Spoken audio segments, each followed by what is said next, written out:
Welcome to Dating Log, the podcast that records the ups and downs of dating in your 30s. I'm your host, Lyndon Juno, and this is episode 8, the Tinder Ambassador. I met Tu during my travels last winter in Southeast Asia. She took me around to try local cuisine, drinks, and desserts, and I took her to her first drag show. At that time, we talked a lot about food, history, and traveling, but this time, we talk all about dating. She's well-spoken, funny, and in true dating log style, offers new perspectives and ideas. Super fun fact, she's married to herself. Listen to learn more.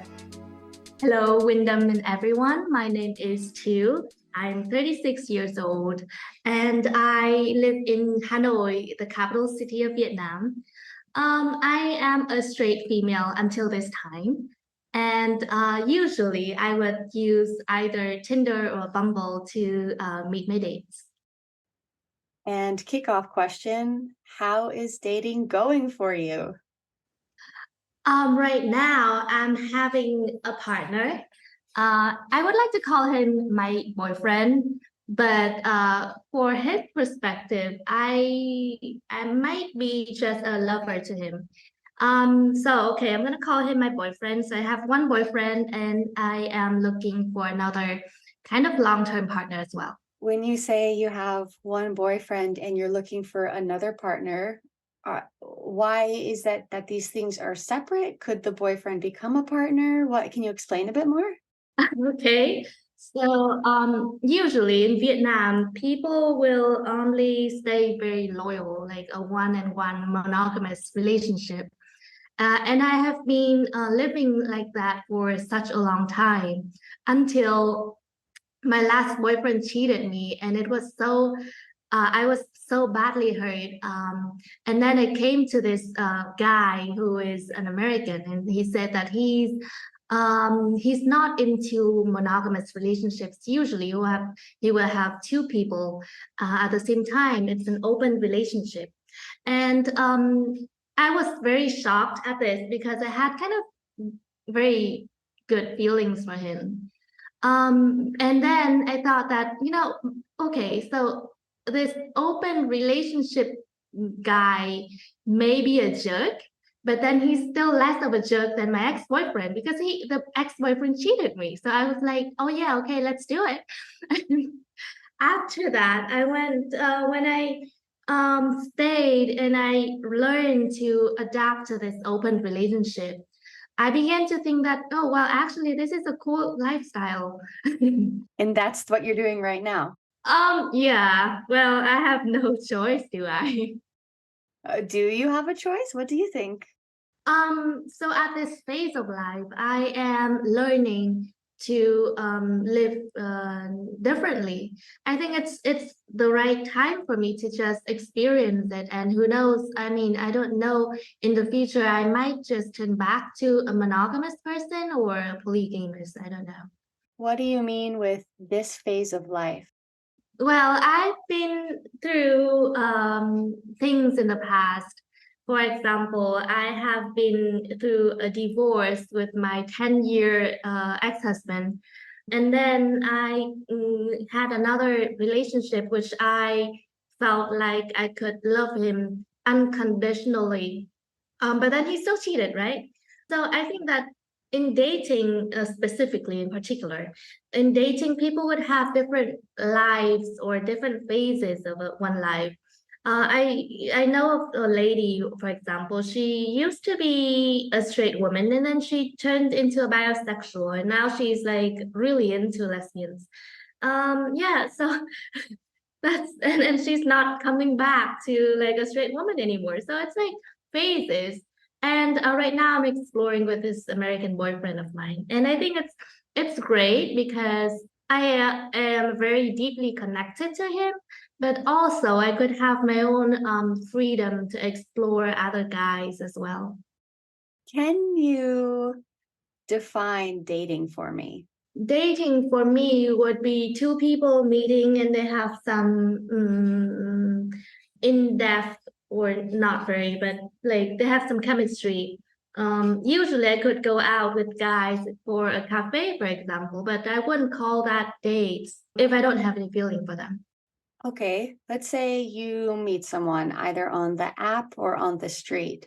How do you decide when to go out to a cafe and it's a date or when to go out into a cafe and it's just something casual or friends? I haven't taken any time to think about it. Usually it's just like a conversation going.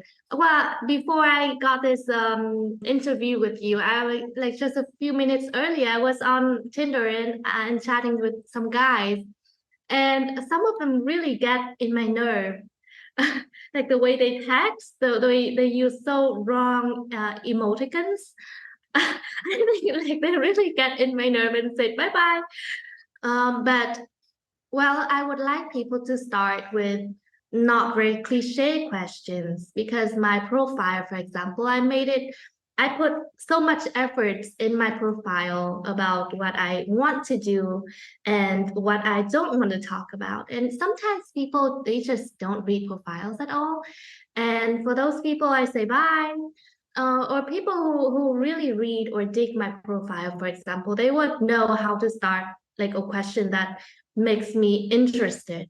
And then the flow of the conversation just goes very naturally. I don't like people to ask like where do you live, like which district are you in, what is your job, how old are you, or like what is your size, how high are you? Like those questions are so boring, and I could just say bye immediately for those people. Sorry, guys, I'm really very strict. Do you have, could you share some examples of some like good conversation starting questions that people ask you? Okay, let me go through my Tinder now. Have any right? Okay, so on my profile, I want to invite someone to go digging with me, for example. I'm so interested in gold digging these times or gemstone digging. So if someone ever had any experience of gemstone digging or archery, they would say it right away, and they say, hey, let's go for it. And I'm like, yeah, let's go. Like, so I don't have to ask them like, what are your interests? They do have experience about that. So I like live actions, I guess, over texting. Or well, I'm really digging these guys who have artistic souls, or they have some experience with yoga, meditation, and kirtan singing and dancing. So by looking at their photos and by them looking at my photos, we could have really good flow together about what we like. And usually I wouldn't spend like more than a couple of hours talking to them. But if the flow is really exciting, then we just go meet. Or at least if he's not in the city, then we can have like a video call. Oh, this is something new no one has talked about. How do you decide when to have a video call with someone? Oh, when we just say we just think that texting doesn't, well, we really like each other, right? And we think that texting may not be can may not expose too much of our feelings, or how do you put this? Like we really want them, I really want him to see my facial expressions as well, like just like what we're doing now. You see me on Zoom and you see my smile, I see his smile, he sees mine, and we kind of fall in love for those moments. Also, not texting is like we can't imagine. And also to look beautiful, he has to look handsome because, well, I'm sorry guys, but I just don't have physical chemistries with guys who are not like my type of look.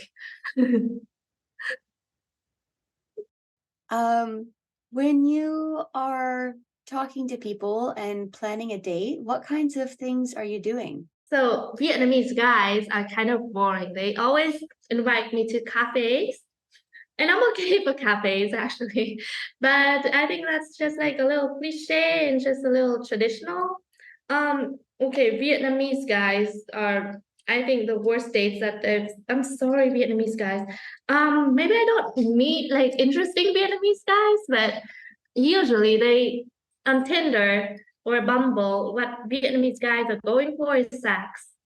So the ones who expose their goals when chatting, then when they say so much about sex, I just unmatch them right away. But some people at the cafe, they start navigating the conversation into sex, and I am very irritated with that. But for some other guys, like Westerners, usually I meet them as like for other activities as well. For example, we go for a walk.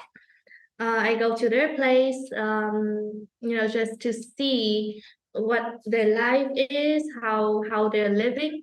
I can't say that this is a date. Well, maybe it's a date. Okay, so I met this very cool guy who did drag queen thing, and he was also a DJ. And I came to his house, and I just watched what he was doing, putting makeup on his face, things like that. So I'm really interested in people who have exciting stories or exciting activities, and I want to see how they're doing. And also, I sometimes I invite people to my house because I have this beautiful house that I just want to show people.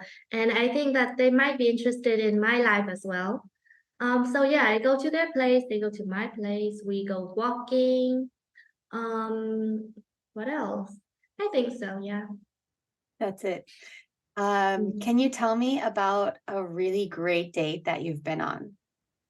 Well, I think the greatest dates would the people. I'm gonna talk about the people first. The greatest people that I find on Bumble and Tinder are usually people who I get to know them, like the authentic and genuine person for some time, even months or even half a year, until we become something. So my current boyfriend is also a great date. We met 2 years ago when I was having my ex-boyfriend.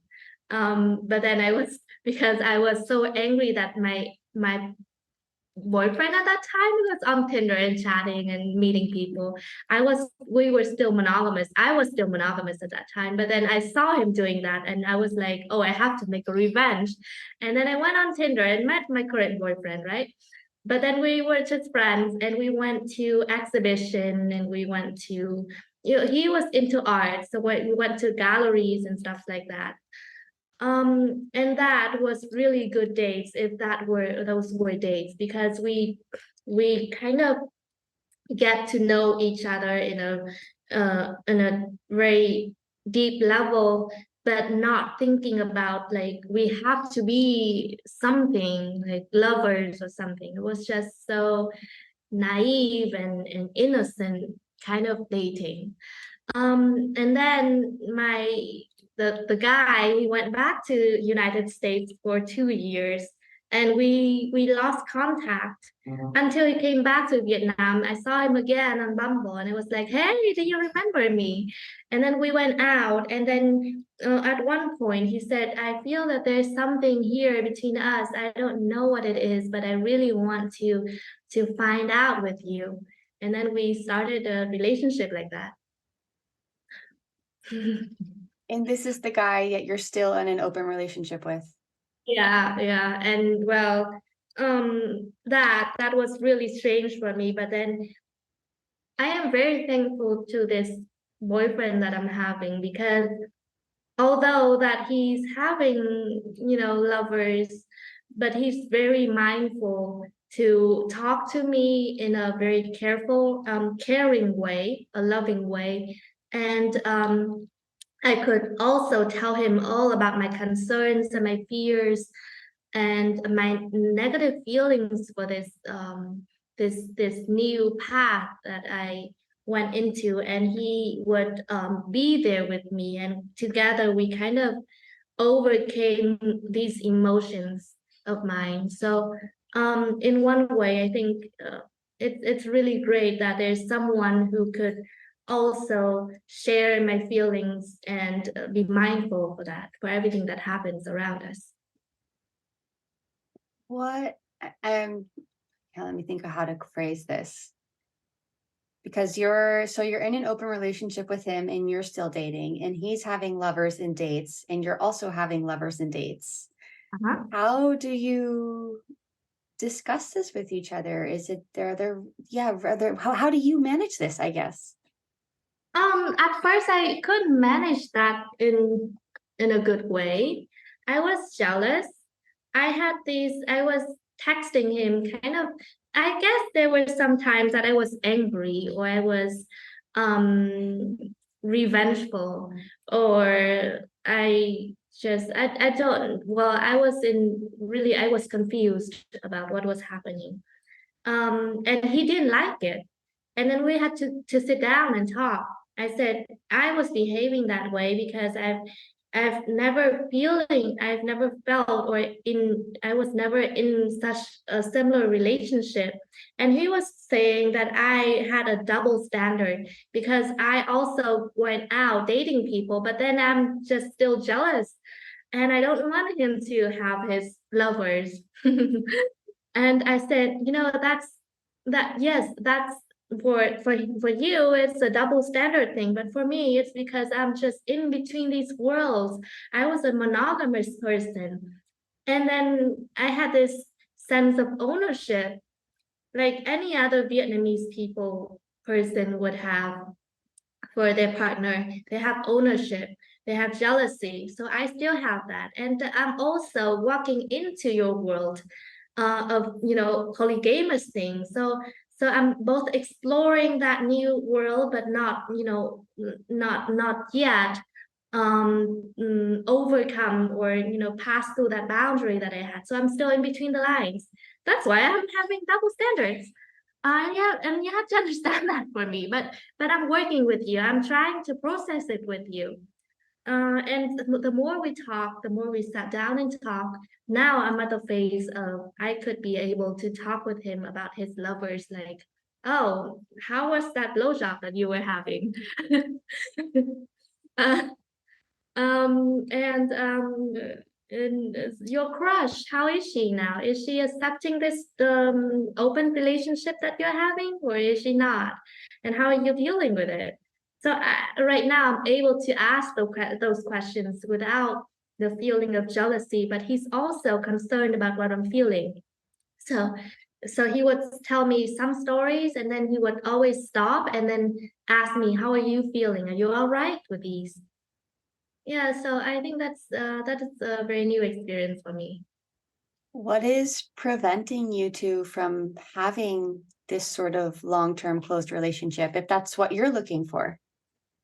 I'm not sure if, well, I do want some kind of commitment, like, hey, too, I'm your boyfriend, you're my girlfriend. That's I think he did have that kind of commitment, but he's I don't really understand what's in his mind right now. I think relationships are really very vulnerable. I've been through a marriage of 10 years. We were so committed. That's why we went into marriage. But then it broke. And then I had another love. And I was so committed to him. I was supporting him with everything I've got. And then it broke. And now I'm getting to this relationship when he says, "No, I'm not gonna commit to you, but I'm mindful and I'm present with you." And that's what important. So I don't know if I'm looking for like a long-term relationship with him, but I'm feeling that, this is the most mindful relationship and also the most authentic or genuine relationship that I can talk with him all about my hopes, my fears, and also he could talk about those. So I'm not sure if long-term relationship is needed for this one. And for him, he has some kind of fear about commitment because I think, well, he was born into a family who well, his parents separated when he was very young, and then his life, his he was brought up differently than I am. So he's very afraid of getting committed to one person. So he's trying to avoid that by, having multiple lovers. So that's some mental problems that he's having. And I don't want to deal with that right now. So, okay, let's slide over to this like age thing because you're mid late 30s. Mhm. And when you say you're looking for a long-term partner, what are you hoping to find with that? Does that entail, family, careers, friendship, going out? Do you want just the emotional thing? Do you want a sexual? Like, what is it that you're looking for at this age?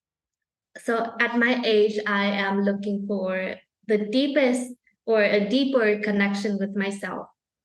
I um I have experienced some very bad time in the past 12 years in all kinds of situations, in love or in money, in business, in reputation, everything. And last year I decided to go on this spiritual journey to heal myself. And then eventually I got married to myself in December. And after that, I went on a self honeymoon in Bali for 2 weeks. And I am very dedicated in spending this phase of my life to get connected to me in a deeper way. And all the relationships that I'm having, even like either boyfriends or lovers, I want them not to interfere with my spiritual journey, but they will. I like guys who have their own journey, and I have my own journey, and we could support, complement each other's. So that if we stay together or we don't stay together, we become better people after that. What a cool journey you're on. And to hear that you're dating and it's great so long as you complement each other and you help each other move forward and you build each other up. That is such a unique way of dating and looking for people. And the people that you're dating, what is the age range of the people you're looking for? I'm looking for people around my age. So I'm 35. I'm looking for like 32 to 56, I think. Jumps up I a bit really, higher than it goes lower. yeah, I really like older guys because they have more knowledge and they have wisdom and they've been through stuff. So I could learn a lot from them. Do you notice a difference in dating, let's say, a 32-year-old versus a 56-year-old, besides knowledge and wisdom? Um, well, I think guys in their 40s and in their 40s for Westerners, they are really skillful at sex and they still have strength. That's an excellent observation. Sex is part of dating. That's true. They are skillful. They know how to make to please a woman. And they are not that weak. When I think they get to 50 something, many guys they like went down. So something changes with age.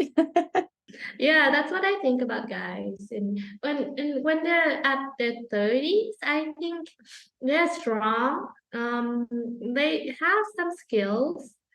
But then I am a sapiosexual. If they do not have these wisdom that I'm looking for, then sex is still something that I say, oh yeah, nah.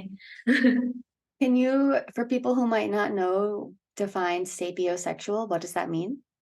Oh, sapiosexual is you feel you're interested in a guy who has wisdom, I think, or who has knowledge or who is smart. So smart conversation, smart information. If you're into that, then you're a sapiosexual. Can you tell me? We talked about the kinds of dates you're having and what kinds of things you're doing and about great dates. Can you tell me about maybe like the worst date you've ever been on? Yeah, I had one. Um, well, he well when Okay, so that was the point after my marriage. I got divorced. I got separated from my ex-husband, and I began using Tinder because, um, okay, some information about my past. I was in love with him for 2 years, and then in the marriage with him for 10 years. He was my first boyfriend ever, and he was, Vietnamese guys. Sometimes, especially guys in the north, they're alpha males. So I never had any other experience than him. And then after I first one, that was the first time I went on Tinder, and then I explored this dating world. That was let's say 3 years ago. Yeah, that was 3 years ago. And then I started dating all kinds of people. I started having sex with all kinds of people because that was the first time I knew what sex was. My ex-husband, we kind of had sex like twice per year, something like that. And he wasn't really, it was very, very vanilla sex, and he didn't care about me at all. Anyway, so I explored this world of Tinder, and it was like, oh, that's what dating is. That's what sex is. That ex-husband is like a son of a bitch. And okay, so that's and then I met this guy, and I went to a cafe with him. And I would be so upfront to tell a guy everything about me. I don't hide things, right? And then he looked at me as if I was a very slutty and a bitch. He was like, "Why are you fucking a lot of people like that? That's a bad thing. You shouldn't do that. That is bad karma." And so yeah, I think that was the really worst date because people kind of judge me before they really know my story and my personality and everything that what I've been through. And they begin giving advices that they think are good, but it's so not relevant to me. So yeah, I those kinds of dates, which people kind of are really close-minded and they judge people, other people like especially me, then I hate those the most. Yeah, shit. That's so unfair. Like yeah, give you a chance. I mean, who is someone random to be like, you're doing this wrong? And a guy at that, like telling a woman, okay. And they take karma out to scare you. That's the worst. To follow up on what you just said about, having this phase of dating and having sex and getting to know other people and exploring basically. How was that for you? You were 32 when that started? Yeah, I started at 32 and now I'm 35. And how Um, has that journey been? What have you learned? so at the first phase of Tinder, I had a really bad sex crisis and I couldn't um concentrate on any other thing in life other than just sex because that was when I had some explorations about sex. And I felt really bad of myself. I because I just couldn't control myself. And then I met my second boyfriend, also on Tinder. He was the first person to tell me that he's not interested in sex. He just wanted to have someone to hang out with in artistic events like museums and also galleries. And at that time, I he was like a savior of my life at that time because he snapped me out of sex and got me into other interests. So, there are guys like that on Tinder. They are just so into something else. And I was grateful to that. And after that, after breaking up with him, I became more careful in choosing who I date with.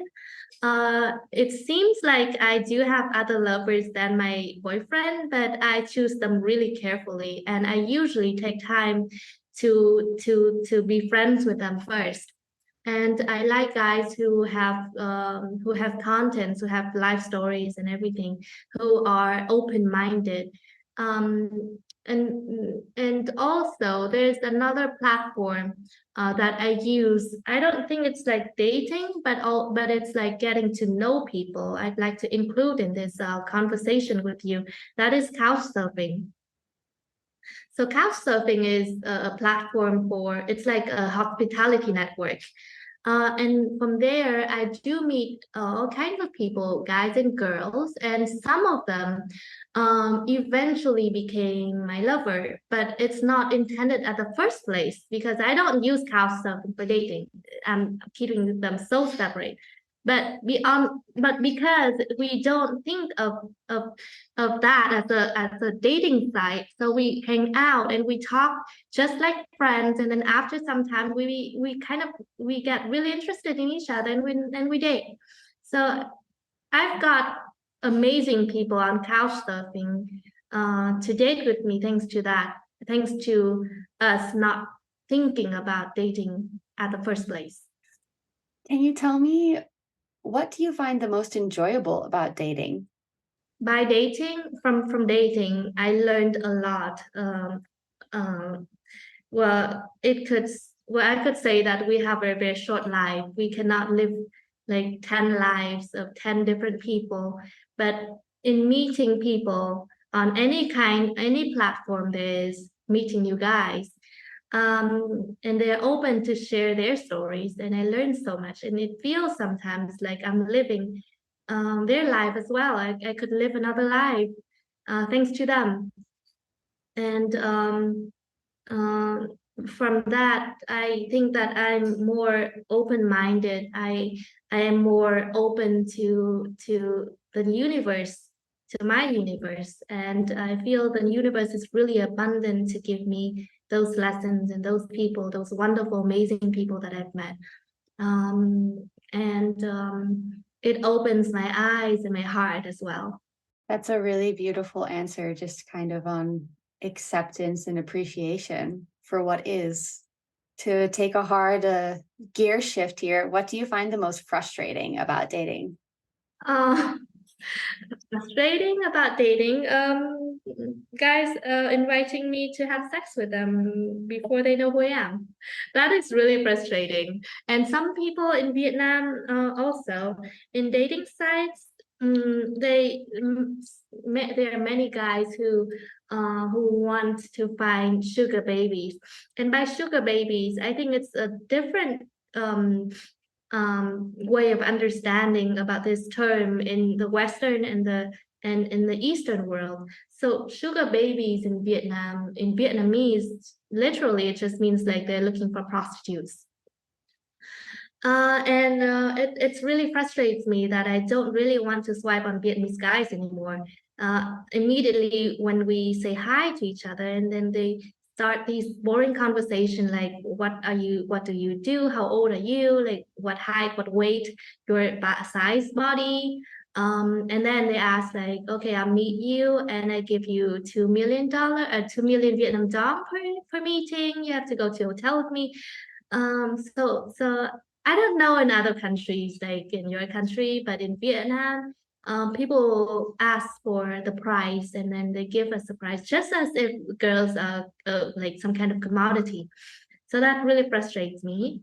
Yeah, I haven't experienced that here. Like at least in Europe and the US, I know there are specific apps and websites for sugar babies. And it's girls who are on these apps and men who are on these apps with the intention of a cash exchange. But as far as just being approached via Tinder or Bumble, that hasn't happened. I've been sent some pics that I did not ask for. I think that's can be expected across all apps, but I've never been offered like cash right up front. I want to ask about some factors that come into play while you're dating. So the first one being your friend in social groups. Are the people that you're hanging out with and spending time with, are they dating? Are they single? Are they married? Are they parents? Like, what does that look like and how do you fit into that? So I have a group of college friends that we kind of share these stories. So I am a single mom and I have the freedom to date. I have another there's a friend of mine who's also a single mom, and um and at her most desperate time, I told her you should go on Tinder. So well, for my friends, they think of me as a Tinder ambassador or something. I'm just like hooking everyone up to Tinder. But then my friend who is a single mom, she eventually went on Tinder, and then she had her friends with benefits, and that really helped her a lot. Um, I think having a friend with benefit is really a great thing. Sometimes, especially for ladies in Vietnam who got divorced, but they still have to spend a lot of time for a child or the children, then that would be needed. So yeah, I lured her to Tinder. I have another friend. So also I lured her into Tinder as well. But this lady, she's married, and she had a very hard life with her husband. And I told her maybe you should just cheat a little and go on Tinder, date someone. And she did. And she had this fling with a Malaysian guy. And then her husband found out. But that was the time. But this is a cool story as well. So by finding out that she was using Tinder, her husband had a really hard time thinking about all the things that he had done wrong in this marriage that lead to this incident. And then they sat down together and they said, okay, so that's what happened, right? I am sorry. He said, I'm sorry for everything, and now let's just rebuild it. And then they did rebuild it, and and then they had a second son. So yeah, I think that for that particular case, Tinder and a fling really helped the marriage. She was thankful to me that I lured her into Tinder. Yeah, I guess that it could be a relationship saver. Maybe they can use that as like a side tagline. Like, Well, yeah, who knows? That's for some people that is the end of relationship, but I think the end sometimes it also means a new beginning. And for this particular couple, it wasn't the end, but it was also a new beginning already. So it's okay. in Vietnam and Vietnamese culture, is cheating something that happens or how? Yeah, like, okay, so in the US, for example, a lot of people cheat and a lot of people get divorced. Whereas, like in Europe, there are apps now, and you even see it on Tinder and Bumble. There are a lot of couples on these apps as profiles. How is that in Vietnam? Usually in Vietnam, cheating is pretty popular, I think. Uh, I'm sorry about this. I feel so bad when I say this. Usually, I hate cheating myself. I don't want to just lie to someone. I'd rather be honest with them about what's going on. But in Vietnam, there's this social perspective on being a couple is you have to be monogamous and you have to stay loyal. And I think that's basically also happening everywhere in Eastern, especially in Eastern countries. But um, many people deep down inside, they feel that this is a very close relationship that they want to just explode. Because when people are together for so long time, they crave for something new, but then they have to stay loyal because of social norms. So that's why they cheat. They go on Tinder. They say, I am married, but I am looking for a sugar baby. I'm willing to pay money.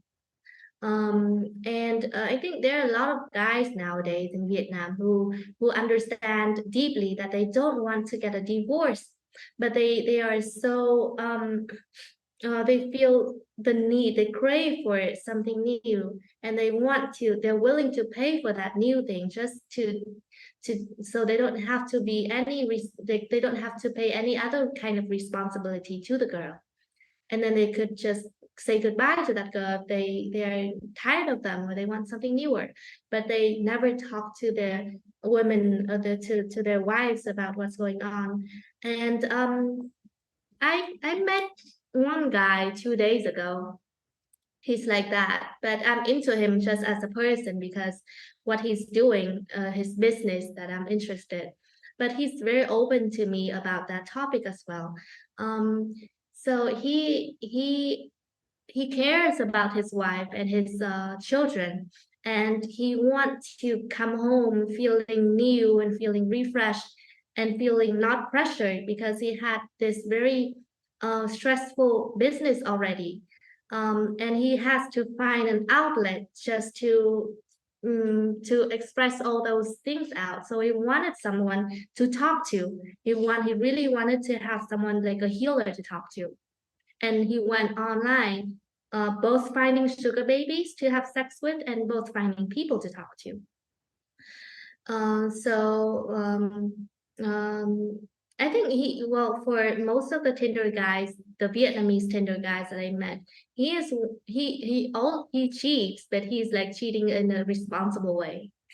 Anyway, but I still prefer open relationships to those cheating relationships. Yeah. When you're open, at least you're being honest about it and upfront about it. You're not hiding the fact that you're also interested in and developing relationships with other people.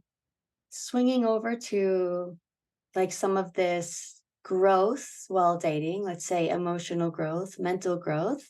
What are some things that you've learned about yourself through dating these last few years? Oh, I think dating life turned me into a wonderful lady as I am now. Before dating, I only dated one first boyfriend and I became his wife, and I never knew that I was that beautiful. He never gave me any compliments about my physical, like my body or how smart I was and everything like that. But then like the more I date people, the more I know that these people really appreciate something in me. And it reflects onto me, and I also think, eventually I knew of my weak points and also my strengths. I work to improve myself because usually I am a ambitious person in life development. So I'm thankful to this open relationship I'm having because even though I have a boyfriend, but I still meet other people and I could improve myself from each date. So one after another. Even for lovers, for example, before this, I tried to find expats because I don't want to, have loving relationship with people who just travel into the country. But then I didn't have a lot of standards. But the more I date, the more standards and the more careful I am in choosing them. Yeah, I think I would agree with you there. The more I date, the more I say, okay, well, I know I like this. I know I don't like that. And in some way, the field gets narrower, but in some way, it also feels good to know I am worth this time. I'm worth this attention. I know these are the people that work for me, and these ones maybe don't. And that's okay. That's also okay. When is your next date? Tomorrow, tomorrow afternoon. I'm pretty active, I think. What are you going to do on this date, and who is it with? Okay, so I went on a date with him once last October. He's an Australian guy, and he has something that I'm really interested in. So he's into music, and he hosts different musical events. And I went out with him once. That was the time that I was looking for like a boyfriend, and eventually I got my current boyfriend. But recently we talked again, and I tomorrow I'll take him to my family museum because he's really interested in culture and history of Vietnam. So I'm just gonna tell that, and we will go to his place because he has this called the social club that he hosts a lot of things, and he has different food and drinks that he newly created. He's just recently got this menu that he really wants me to try. Well, he's really an interesting guy. I'm really interested, really curious. he lived in a place where he could look out the window and see a lot of guys, men, playing badminton and swimming naked. So it's like a sausage dance that I want to visit. Yeah, I'm really interested to go to his house next time. That sounds exciting and something new and different. Yeah, like a lot of guys, like 10 guys being naked. Isn't that cool? Hey. Do you have any advice or words of wisdom that you could offer people on dating?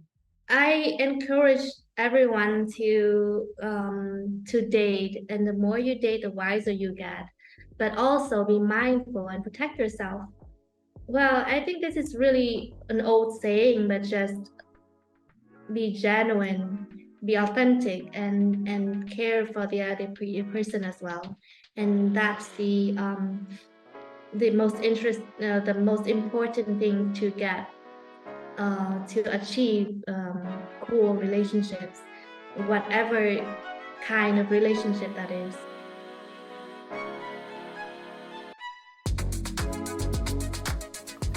Dating Log is recorded and hosted by me, Wyndon Juno.